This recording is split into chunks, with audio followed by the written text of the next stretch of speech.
Takot siya. Akala niya ano daw. Papatayin ko siya dahil buka to. Dahil, kami na.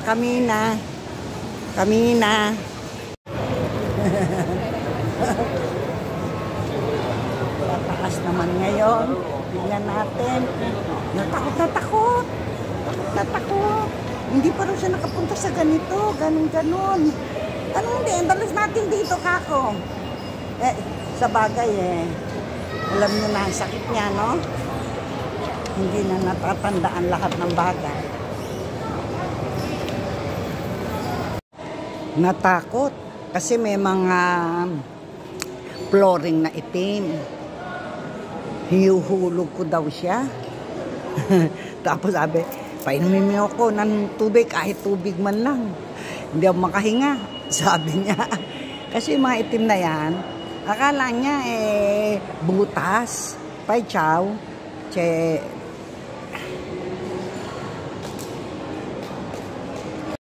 Takot. Renato.